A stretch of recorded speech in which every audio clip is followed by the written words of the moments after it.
Tompoko lahy sy tompoko vavy, faly mitsidika ny tokantranonao indray ny sampana fampalalam-baovao ito amin'ny fahitalavitra amin'ny TV amin'ity aliny zoma fahatelo amby roapolo ny volana Jona 17 ity. Asaina ampanajana ianao araka izany anaraka ny vaovao hatramin'ny farany. Isataratsika ny vaovao dia mikasika ny mety ho toetry ny andro. Hidina ny maripana ary iangatsika ny andro anomboka amin'ny alahady 15 ny volana Jona ho avy izao ary isy ihany koa ny rivotra ao anatin'izany fotoana izany. Mila miomana araka izany isika rehetra, mimakomana ny ivoaka hanao arendrina amin'io alahady 15 ny volana Jona io satria angatsika ny andro ary mila manao mafana ireo ankizy entina mivoaka amin'izany. Mbola hitohy hatramin'ny alatsinainy 9 ny volana Jona ankalazana ny fetim-pirenena izany atsika izany. Arawary. Hidina ny maripana manomboka ny alahady hariva 15 ny volana Jona ao anatin'ny fiatrehan'ny olona ny fanaovana ny arendrina.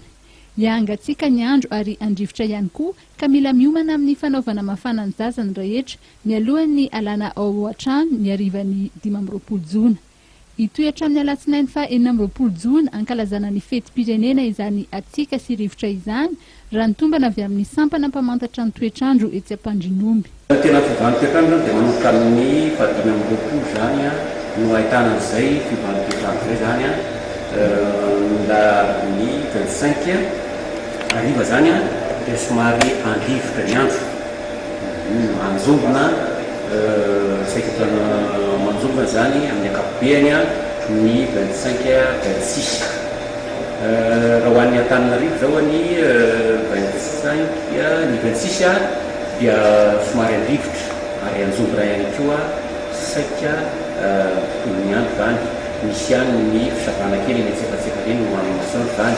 Ny anerika ny amin'ny 26 zany dia mifaritry amoro manify anatsoiny zany ny amin'ny 26.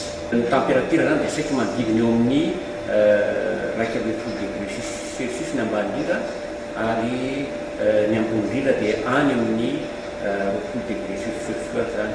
Zany hoe angatsika zany ny andro ny 26. Lidina ho 20 degré ny maripana ambony indrindra raha toa ka 20 degré izany tamin'ny fiantombohan'ity herinandro ity. 10 degré kosa ny maripana ambany indrindra eto afovoantany. Orana malefa kosa no hitany amin'ny morontsiraka Atsinanana Ansolerahany Vongo ary any Farafangana iny. Andrahona fotsiny kosa ny andro any amin'ny ilany andrefana.